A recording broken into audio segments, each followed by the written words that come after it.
This is a story that ends as it began. Mike Partin has packed up and moved his family just as his great-great-grandfather Hugh Gilmore Partin did more than 140 years ago. Hugh Gilmore Partin walked from Georgia to Central Florida to find a better life for his family. Now Mike is doing the same thing by moving his family, wife, children, and grandchildren to East Texas. After selling the Heart Bar Ranch to the Seminole Indians 6 years ago, the Partins could have retired and lived comfortably anywhere they wanted, but instead, as a family, they decided to continue ranching. When the Seminoles sold the property to a developer, they knew their time for ranching in Osceola County was limited. Searching throughout the South, they looked for property where their purebred Brahmins could be raised with little worry. In other words, not too cold.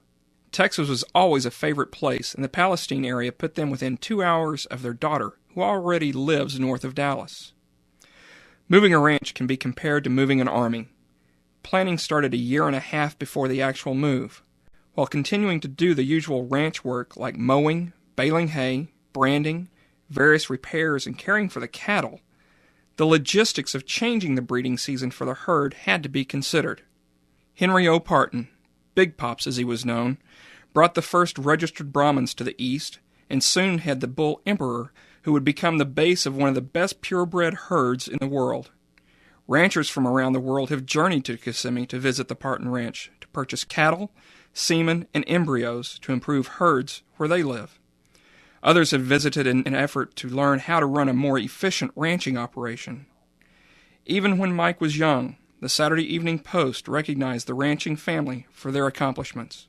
More than 30 semi-sized loads were needed to make the move, including 8 cattle haulers to move the 400 purebred cows, heifers, and calves. Mike and his sons, Steve and Carlton, had planned the move of the animals so carefully that every animal made the trip in good health. The days when the cows were loaded, the family was busy, and Mike was a fury of energy, but he had a sad look in his eyes, knowing that he would be without the cattle as he worked the last 2 months on the ranch. Mike and Carlton, with the help of the drivers, and Sue, Mike's prize cow dog, loaded the animals onto the semi-haulers, while Janet and her new daughter-in-law, Jody Overstreet, kept track of how many animals were in each load. Steve was waiting to do his part 18 hours later when the trucks arrived in Texas. He had moved his family in February to prepare the ranch for the move and be there to care for the animals when they arrived. The federal government caused the initial sale of the property by hitting the Partins with a $1 million plus inheritance tax bill, leaving them with 2 options. Let the government sell the property and get below market value, or sell his 1,250 acres that had been in the family since his grandfather. Like most families in the agribusiness, the Partins were land rich and cash poor. Then Hurricane Charlie dealt Mike and Janet a final blow, destroying their home. The only way Mike knew to save his roots was to tear them out and replant them 1,000 miles away. Mike and Janet have raised their 3 children at the Heart Bar Ranch in Osceola County and celebrated their children's achievements through the years. The last one was in March, when their youngest son, Carlton, wed Jody Overstreet, who is part of another founding Central Florida ranching family.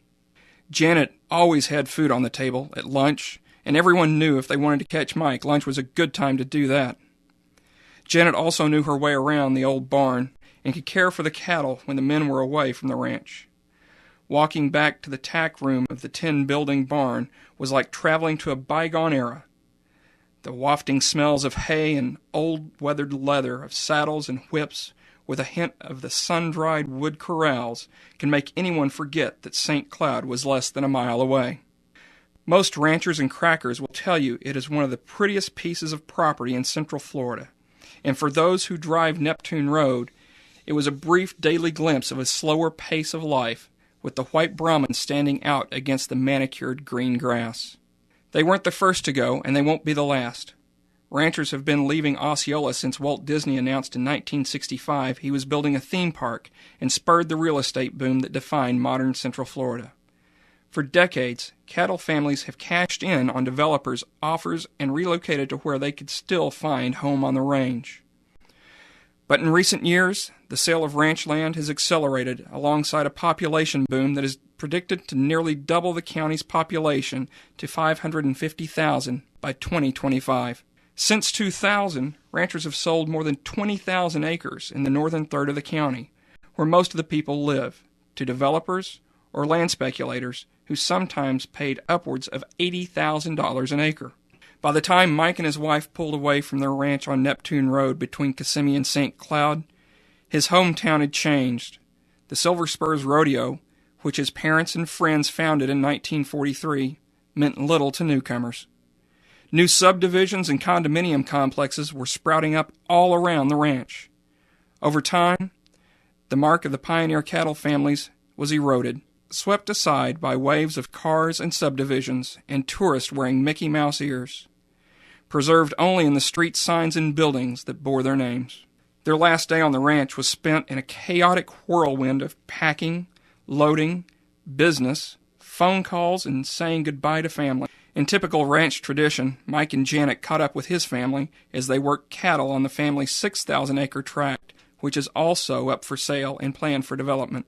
His mother and aunt and his siblings and nieces and nephews gathered together for lunch, photos, and goodbyes. Everybody wanted to linger except Mike, who knew there was still work to be done, so they could leave the next morning. Mike's sister Kathy came to the ranch at sunset to bid her brother a tearful goodbye, and his mother asked him to come by for another farewell, but there just wasn't time. After it became too dark to work outside, Mike came in and stretched out his back on the carpet of his empty home as Janet worked past midnight, cleaning the last of the items in the kitchen. Wednesday morning came early as Mike and Janet finished packing well before dawn and putting the last few boxes and possessions in their places.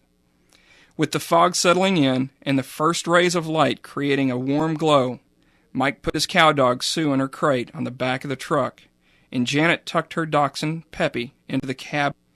Then for the last time, they creased the fog down the white dirt road to the black top of Neptune Road, leaving their heritage but taking their memories. It has been a year of lasts and firsts. The last calving season, and the first time most of the cattle had ever been loaded on a truck. The last Mother's Day spent with Connie Partin at church, and the first time one of her children has permanently left the family property in Osceola County.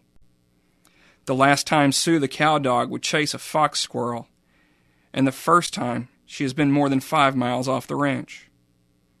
The last time grandson Seth would herd cattle on property going back generations in his family, and the first time the Hart Bar brand would be registered in Texas. And for the first time in living memory, there were no Brahman cattle roaming the pasture on Neptune Road between Kissimmee and St. Cloud.